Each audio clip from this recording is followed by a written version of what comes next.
So I jotted down some questions that I had. I actually just had one on my way here, so I'll throw that in.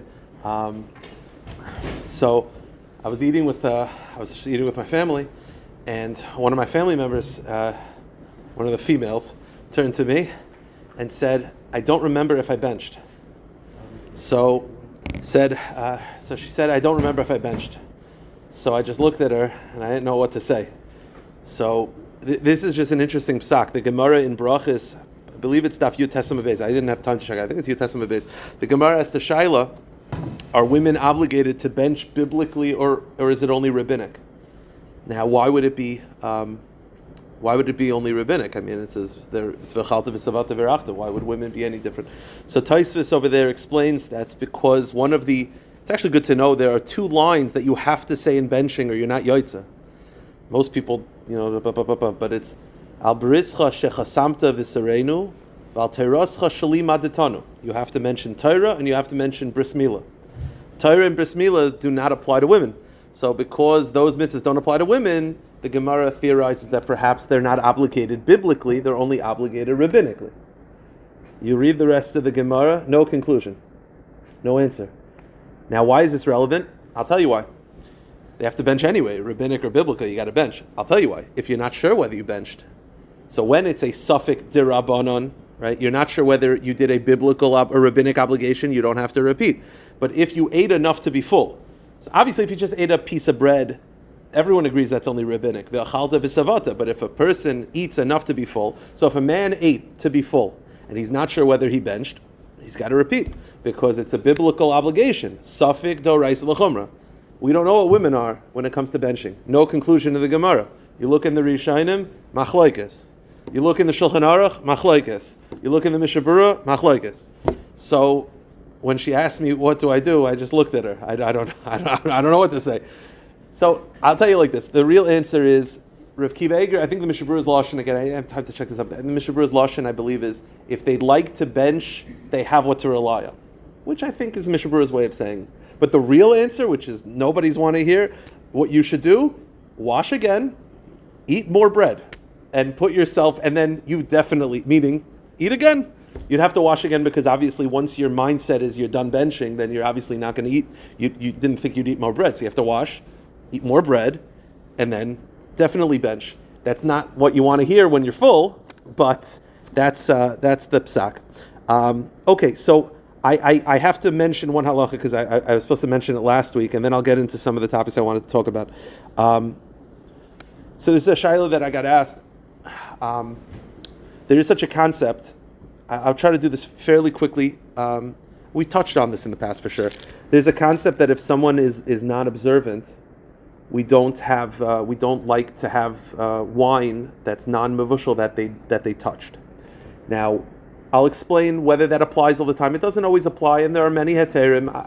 I was asked what is the rationale behind that, because the reason, where does it come from? So we know that the Rabbanon, Chazal forbade wine that was touched by a non-Jew, uncooked wine. If it's cooked, it's fine.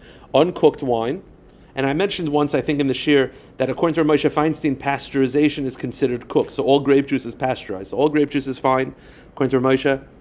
Mevushal wine is fine. Why is it that if a non-Jew touches wine, you're not allowed to drink it? So there's two reasons amongst the Rishonim. One is we're afraid of intermarriage, because you drink wine, you get drunk, bad things happen. So it's to avoid intermarriage. And secondly, it's because of idolatry.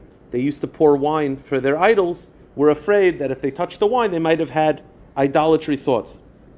Neither of those reasons apply to Jews. So if someone is not observant, and specifically they desecrate Shabbos publicly, it's not just not observant, they desecrate Shabbos publicly, so the Rishonim say you can't drink wine that they touch. So why? It doesn't make any sense. So it's a great question, and it was asked by the Chassam Sofer.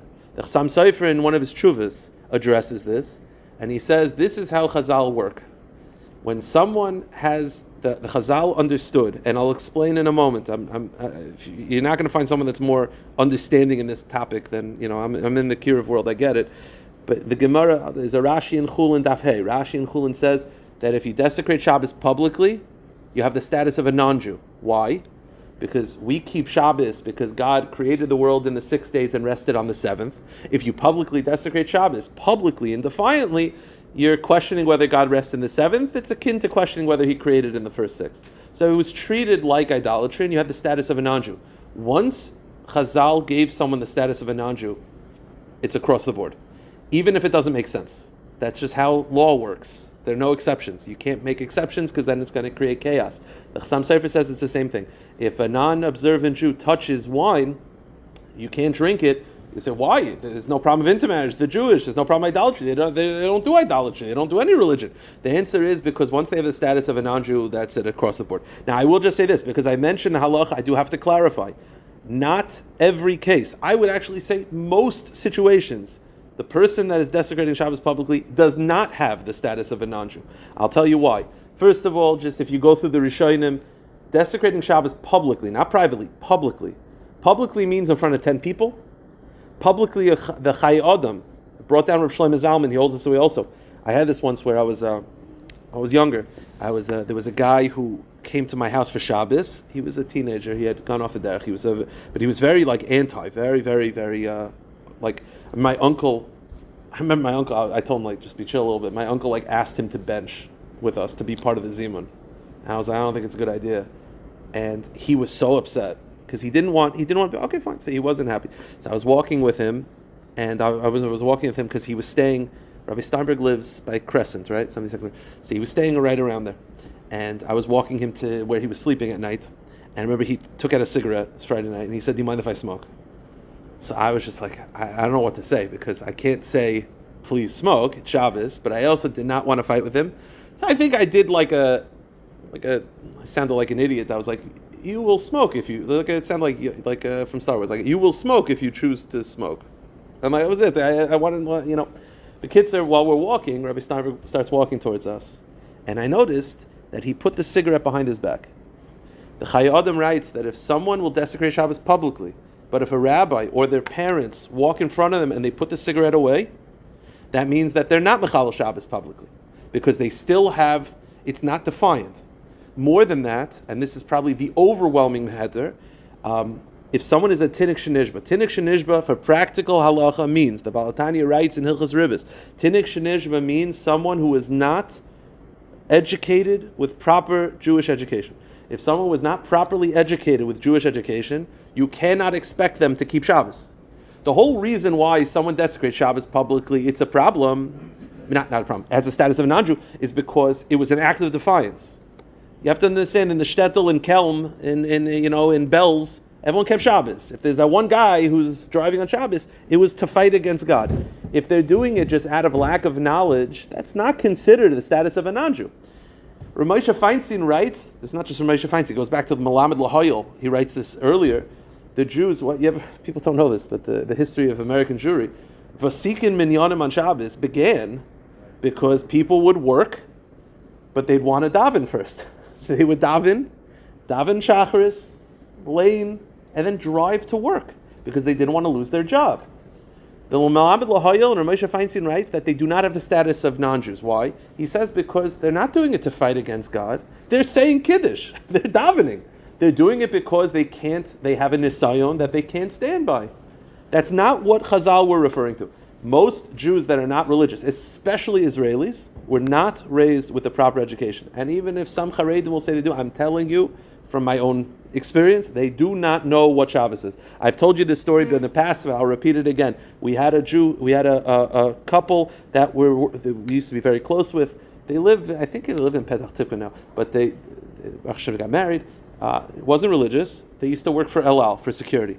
I remember when she wanted us to meet her fiance, and she said he's coming on Shabbos, and he drove to shul, and my father came over to me because this is before Brad. I was the gabbai also back then, and my father said, "Well, let's give him an aliyah." I said, "Sure, give him an aliyah."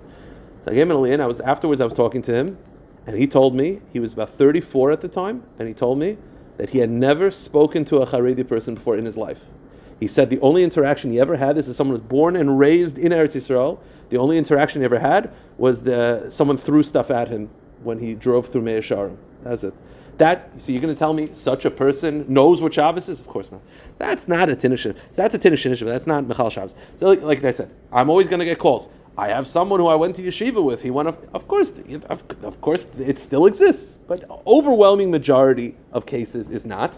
I want one more halacha, and then I really got to go weiter. I don't want to take too long. There's a separate shaila. If you have someone who's not observant, this same type of person cooks food for you. Is it a problem of bishul akum? So you'll say, bishul akum. So I guess conceptually it would be the same problem. If they have the status of a non-Jew, we got to go across the board. But I will say this, for bishul akum, there's more room to be lenient. Ravad Yosef, in Chelik Hey of Yabi Omer, Simin Yud, of Yeridea, Simin Yud, he feels that everyone should be lenient by that, because he says, it's not wine. Wine is very severe. Chazal put it across the board. Cooking, it was never as severe. Cooking of even a non-Jew cooking, bishul akum, was never as severe as wine. Wine was always considered much more severe because it had to do with idolatry, intermarriage. It was a very, very severe thing. And he felt that non-religious Jews are not extended to that. And in addition, you also have all the other heterim, as I mentioned before. But when the shaila comes up, you should always ask a shaila. Okay, I just want to mention a couple other things. So this is a concept in halacha. I think it's very important. It's called nat bar nat. Nat bar nat is so common. I want to just clarify. It's not very complicated. Nat bar nat sounds very, very complicated, but it basically means fleshik equipment or milchik equipment. So here's the question. I cook noodles in a fleshik pot and cheese went on it. This is a shayla I got recently. Someone cooked noodles in a fleshik pot and they didn't realize and they made it into big ziti. Can they eat it? So the Shulchan Aruch writes, this is in Yeridea, Simin Tzadi Hey, the Shulchan Aruch is describing this concept. Again, there's no meat in the pot, it's just meat equipment. So the question is, what is the status of meat equipment regarding dairy? Now, why would it be more lenient? So nat bar nat means the flavor travels. It goes meat into the pot into the noodles. So it's steps, because there's no actual meat here. Now, one very quick important point. If it was not kosher, there's no heter. Meaning, if I cook noodles in a pot from McDonald's, you don't say, well, there's no meat here. No. There's a big yesod in yeshiva, we used to describe it. It's a little bit of a crass way to talk, but they would describe it how it's easier to prevent a marriage than to create a divorce. Meaning, it's once they already get married, it's more complicated. What that means in halacha is as follows. Once something is pork, it's very hard to remove it from being pork. Pork is pork, like that's it. Milk and meat is interesting because you have two items that are mutter, they're permissible. But when they get together, it creates problems. It takes a lot to create basa b'chalav. It's easy to prevent that. So our discussion is like this. You have a meat pot and you cook noodles in it. Can I put cheese on it? So the Shulchan Aruch writes as follows. Dogim shenizbashul shenitzu b'geder shel basar. If you have fish that was cooked in a meat pot. Fish, by the way, is interesting, by the way. This is the Shulchan Aruch's example of a parav item. I would pick noodles. The Shulchan Aruch picked fish. Now, the reason why that's interesting is because fish and meat, we don't mix. So he's saying you cooked fish in a meat pot, are you allowed to put cheese on the fish? Not bothered at all by the fish and meat. And that's why there are some opinions that actually deduce from this that fish in a meat pot is fine as long as there's actually no meat present. Other poskim disagree. But the point is, you have pariv in a fleshik pot. The Shulchan Aruch says, mutar lachol mekutach, you can put cheese on it. So according to the Shulchan Aruch, and this is Sfardim hold, nat bar nat dater is mutar. Meaning, if you cook pariv in a fleshik pot, take it out of the pot, you could put cheese on it. Not a problem. No, a fleshik? No, not fish. But the point, that's like noodles. I'm saying noodles. You're right, by the way. This would be a good indication.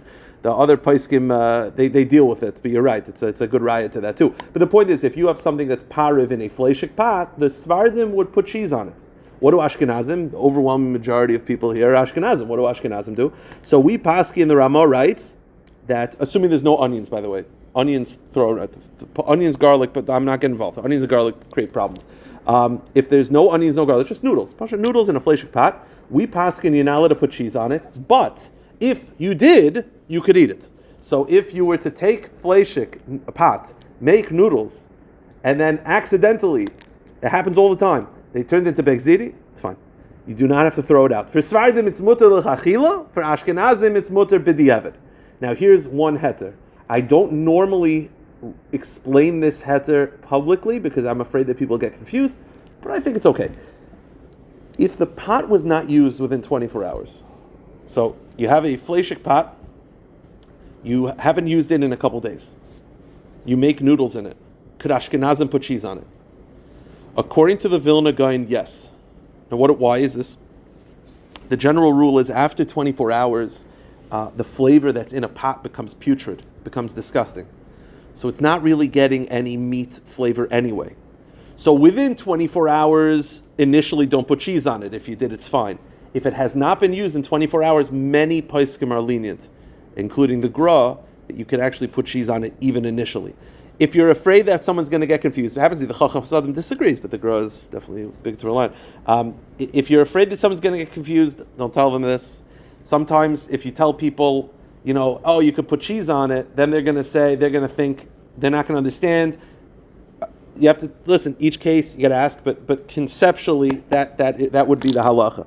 A couple more halachas that I want to run through. Yeah. The names. It's the Gra against the Chachmas Adam. I know Rav Belsky in a tshuva says that he tells the OU Rabbanim not to rely on this Gra, but that's it's a hechsher. He wants a chumrah of the hechsher. I think for an individual to rely on the Gra, I think would be perfectly fair. This whole thing is the Rabbanon, Shabbat the Rabbanon, Shabbat the Rabbanon. You're not dealing with Basar B'chalav. You're dealing with Svardim hold it's mutter l'chachila. We hold that it's mutter b'diavad. It's after 24 hours. I think it's the Vilna Gaon. It's not. I'm saying it's not like the Vilna Gaon against everybody. It's the Vilna Gaon against the Chachmas Adam. You tell me it's a heavyweight champ. You know what I mean? Heavyweight man. It's interesting because in this case, you have this problem. We've talked about this in the past. Sometimes we actually were talking about this yesterday. That sometimes you have a situation. It's a good thing to Chazer actually. I'll mention this. You have a situation sometimes where Svardim and Ashkenazim they have different halachas. Now, sometimes if you go to a Svardi house, you could rely on that, sometimes not. I'll give you an example. You go there for Pesach, and they're actually eating rice. You can't eat rice. You can just say, well, it's good for Sard. No, obviously not.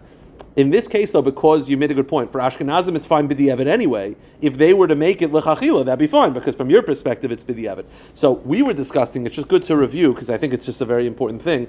What happens if you have a situation, not like this exactly, but a similar type situation, where Ashkenazim and Svardim have a different of opinion, or within Ashkenazim there's different views. I think I talked about this once. Can I ask someone who is lenient and I'm strict to do it for me?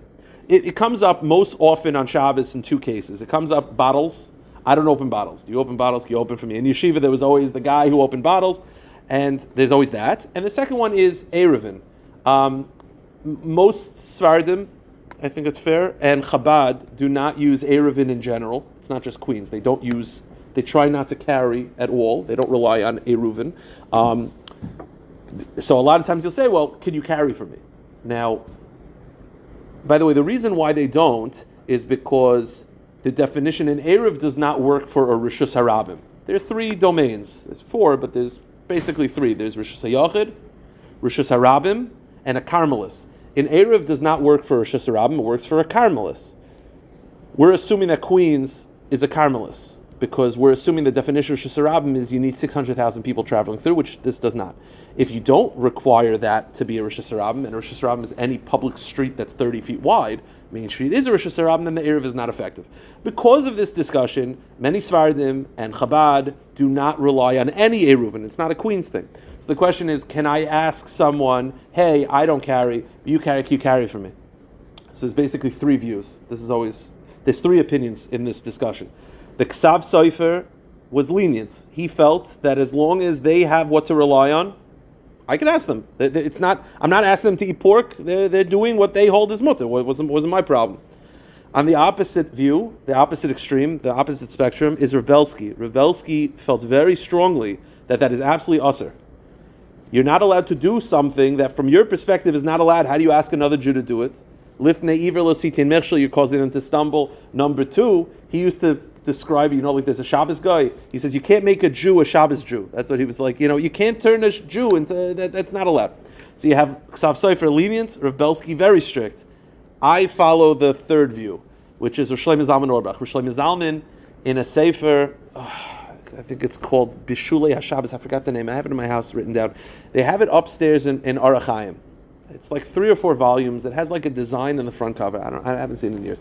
But in the back, he has letters that he had back and forth with Rosh Shlomo Zalman Auerbach. And Rosh Shlomo Zalman said, this is his view, which I think is a nice middle ground. It depends what you think about what they're doing. Meaning, let's say I don't open bottles. You do. Can I ask you to open it? So Rosh Shlomo Zalman says, it depends. If you hold that it's usher to open, meaning you hold that it's mamish usher, not you're being machmer, not that you think that what they're doing is wrong, then you can't ask somebody to do it. But says Rosh Shlomo Zalman, let's say you know it's mutter. You want to be machmer. Let's say when it comes to carrying. There was a short period of my life where I didn't carry in Queens. It lasted like 3 weeks, but it was a short period of time, because then it was just every single Shabbos I have to ask someone to carry for me. My mother needs help, and other people need help, and I'm asking other people. It wasn't worth it. But when I was machmer, I understood that I was just being machmer. I didn't think that what they were doing is usher.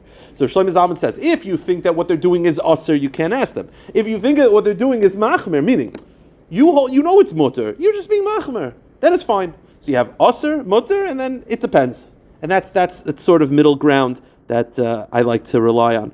I want to mention one more shaila. Maybe we'll have a little more time. I was asked this recently. I think I addressed this in the myths and misconceptions here. Maybe like 6 or 7 of them. It's probably there. I don't remember. What's the deal? Why would someone make kiddush? Well, it's done, Marcus. Why would someone make kiddush? I had to move the share. I apologize. Why would someone make kiddush a second time when they go home if he and his wife had already eaten at the kiddush? So you have there's a kiddush downstairs, right? Him and his wife ate at the kiddush downstairs. We've done it on. Him and his wife ate at the kiddush downstairs. They go home, right? And then they say, a lot of people make kiddush a second time. So the question is, do you have to do that? What's the deal with that? So it's basically like this. If there are family members who did not make kiddush yet, of course you have to be mighty them, but that's not the case. Everybody ate at the kiddush. Then they go home. What's the reason to make kiddush a second time? So the whole reason is to be machmer for a sheet of the gra. What's the halacha? If you made kiddush once already and you made it properly, then you don't have to make kiddush a second time. Right? There's no Indian in making kiddush multiple times. Make kiddush once, yotze. To make kiddush, you need what's called kiddush makam suda, which means immediately after making kiddush, you have to eat. Now, what's the definition of eating? There's different opinions amongst the Rishonim. It's universally accepted that mizonos is a fine option for kiddush makam suda. That's brought down in the Shulchan Aruch, and that's what all of Klal Yisrael does. All of Klal Yisrael, when you go to a kiddush, you have cake. That's what they do. And if you're not going to eat cake, first, you should eat cake or cookies. You have to eat something mezainis. Could be kishka, whatever it is. And by the way, the big problem on Pesach is a big problem when there's no. I know someone who had a bar mitzvah on Pesach, so they went to the kiddush, and so they had mezainis for the people that gebrux. But I don't eat gebrux, so I couldn't. There's no mezainis for me on Pesach. So all the rabbanim were sitting on the side, like, look. So over there, you either just don't eat, or the arshitas that do hold that if you have a cup of grape juice, that is the suda. Okay, so you'd have kiddush and then another grape juice, cup of grape juice. That's fine. But if you have mezainis, you're yaitza. So if I ate downstairs and I had 4 cookies, I had my kiddush, I had my suda. If you didn't have suda, you can't eat, right? You can't just if you hear kiddush, don't have any mezonos and just say I'm going to have some candy. That's not allowed. For kiddush to be chal, you have to eat a suda. The definition of suda is mezainis. So what do you have to make kiddush again? You have to make kiddush again. You don't have to. The inyan of making kiddush again is because the Bir Halacha brings down one line. The Gra, not in his Pirush and Shulchan Aruch, but in the Sefer Maisa Rav, which are the customs of the Gra held kiddush b'makom suda mizonos is not enough. You need bread, which means what every person does downstairs is aser. Whatever a person does at every kiddush is aser, because you're making kiddush, you're not having a suda, because the definition of suda is bread, not mezainis, not bread. So what people do is when they go home, they say, let me make kiddush again, and then have challah, so that the gra is happy. And you'll say, well, and by the way, kiddush on Shabbos day is just hagafen. It's not like you're making a special bracha. So why not? But it's a kind of funny because you just did something that the Gra would hold as usher. You're just doing it to sort of maybe hedge your bets to cover your. But we don't actually require it, because if we actually held like the Gra, you wouldn't be allowed to eat at the Kiddush. So that's the part. So it's in order to make the Gra potentially happy, even though we just ate the Kiddush to his chagrin, we're going to be doing it to be yoy to the sheet of the Gra. That would be the inyan. Is it required? No, it's not required, because we paskin not like the Gra. Do people do it? I think the more frummer oilam does it, just because why not? It's just hagefen. It doesn't hurt, and it makes the Gra happy. And the Gra usually is a lot of times mostly right, so if it makes him happy, it's probably a very, very good thing to do. But we don't paskin like the Gra, so it's not going to be required. If grape juice, a lot of times you have it where people are on extreme diets, they can't eat grape juice, can't drink grape juice. Okay, so don't, whatever, it's not the end of the world. But that would be the inyan behind it. That is the rationale behind making Kiddush a second time. It's in order to be mitzi of the Gra. I'll do one more shaila, 3 minutes, and then I'm done. We were talking about, I was going to do this Friday night, but because last week I mentioned in the shir about what to do if packages come on Shabbos. And I basically said that if the packages don't have muksa in it, you could basically move them. So then you asked me about what about that's if the packages came, but what about ordering packages to specifically come on Shabbos, which is a separate shaila. So I was going to do a Friday night, but the crux of the shaila is a problem of Amir La'akum, which is getting a non-Jew to do malacha for you. Kenny started this thing where he comes in for davening. I think also because he likes Zalman. So whenever Zalman's chazan, he comes in. So he was standing right there, and I didn't want to talk about like a non-Jew in front of him, and it's not comfortable. So then I was like, okay, I'll just say a lot of Hebrew terminology, Ema Yehudi, and then I'm like, okay, forget it. So at last minute, I talked about something else. But I'll just say this, very, very bekitzer. What's the crux of the shaila? So, okay, if it's like Amazon Prime, where you're not specifically saying, bring it on Shabbos, you're just using Prime and they have enough time to bring it before Shabbos and they choose to bring it by Shabbos. Let's say you order something Friday morning. They could bring it Friday afternoon because Amazon can go that day. Prime guarantees within 48 hours, but you're not telling them to do it on Shabbos. That's probably not an issue at all. I'm talking about the old school overnighting a package, like the old school delivery date options and you're clicking Saturday. Like the old school, is that a problem? So this is the psak, and I'll explain to you very quickly why. The psak is, don't do it unless you really have to. That's the psak. If you need to, you have what to rely on. I'll give you an example. I had this many times throughout my life that people would call me up and they would say, listen, I need to overnight, not anymore, nowadays everything's so electronic, but like it used to be, I need to overnight a check. I need to overnight, for my business, I need it to get to these people, or else it's fine. Now what's the heter based on? Okay, so the issue is when you tell a non-Jew to deliver it on Shabbos, you're basically asking him to be Mechal Shabbos for you, which is not allowed. So why would it be okay? So there's a sheet of the Chassam Sofer. The Chassam Sofer holds like this. There's a Machlokes HaPoskim, what's called Amira LaAmira. You see, normally the issue is you're not allowed to tell a non-Jew to desecrate Shabbos for you. Like you go to Kenny and you say, hey, turn the light on. That's asking a guy directly. When you overnight a package, the guy that's driving is not the guy you're talking to. You're talking to non-Jew A, who's going to tell non-Jew B, who's going to tell non-Jew C. The person who actually desecrates Shabbos for you is not the person you're talking to. There's people in between. That's called Amira LeAmira. Amira LeAmira. Non-Jew A to non-Jew B. Is that allowed? It's a machlokes. Says the Chassam Sofer, if you do it before Shabbos, for sure allowed. I mean, the Chassam Sofer says, if you go on Shabbos day and you go to say, hey, Kenny, ask John to turn the light on for me, that's debatable. But says the Chassam Sofer, if you do it before Shabbos, so if, like, on Friday morning, you tell the person in the UPS store, tell the driver to drive there, the Chassam Sofer holds is straight up mutter. The Mishnah Brura in Bir Halacha quotes the Chassam Sofer and says you could rely on him in case of necessity. So therefore, practical discussion, in our case, to overnight a package, according to the Chassam Sofer, is straight up allowed because you're never interacting with the non-Jew. By the way, not just overnighting a package. A lot of times when you're dealing with non-Jews, corporations, you're never dealing with the person who's going to desecrate Shabbos for you. You're talking to the secretary who's going to be talking. According to Chassam Sofer, that's all mutter. We only rely on that in case of necessity. and if you so practically, if you need to overnight a package or you need it to be delivered on Shabbos, better to avoid it.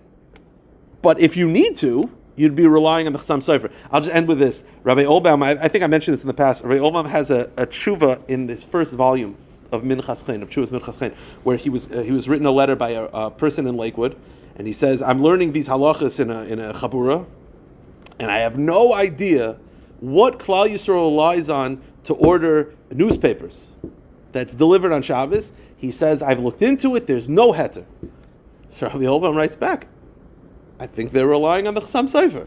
Like straight up. Rabbi Olbaum said, I'm not saying that, it's something that the Chassam Sofer would be a fan of, but that's what they're relying on. When you order a subscription service, the driver who's driving is not the person that you're speaking to. You're speaking to A, who's, you're probably not even speaking to a person. And it's leading to that person. According to Chassam Sofer, if it's before Shabbos, it's mamish allowed. And we rely on it in case of necessity. Then you could ask the discussion, is the newspaper, that's a different discussion. Not for now, but Rabbi Olman's point was just like, settle down. It's also.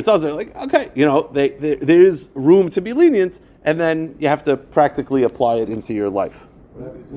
So I'll mention this very quickly. So that's a good point. Kiddush needs Suda right away. So there's two things. One is that you need to eat it right away, and you eat it has to be in the same location. Now, like I said, what's the definition of a Suda? Bread is optimal. If not bread, mizonos. If not mizonos, at least a cup of wine. Now, so if on a Pesach program, if you gebruk, then you could have mizonos, right? They'll have pancakes that you could eat mizonos. But let's say you don't, so there's no mizonos option. Ideally, you wash right away. If you're not going to wash right away, at least have a full cup of grape juice or wine. If you don't do that and you waited an hour, I will say this. I don't think we necessarily paskin this way, but there's a sefer from Rav Tzvi Pesach Frank called Mikroi Kodesh. Tzvi Pesach Frank was one of the biggest poskim that's ever seen this planet. And in his sefer Mikroi Kodesh, he writes on Pesach, he brings down from the Chidah that the Chidah writes every seder you make kiddush by kaddish, you eat the meal by motzi matzah. A big break in between. Isn't that a problem? So there's different answers. It's one of the more famous, Pesach questions. Some say the karpas, whatever. The Chidah says? Chidah says, you see from this, that shah oy shatayim, 1 or 2 hours is fine. You could wait 1 or 2 hours. Because his seder, by the way, his seder was obviously not that long. It was 1 to 2 hours of magid.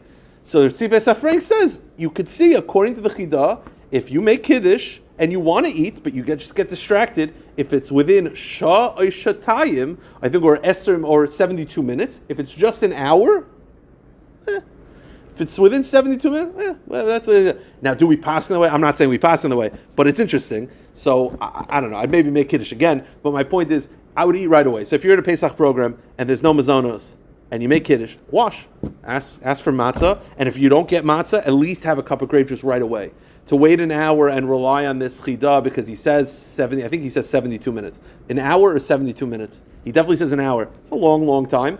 I wouldn't rely on that initially. I definitely would not rely on that l'chachila for sure. It's a good question. I mean, what's the heter to have schnapps as opposed to grape juice? There's a shita of the Rambam. The Rambam shita is that you're allowed to make kiddush on Shabbos day on what's called chamar medina.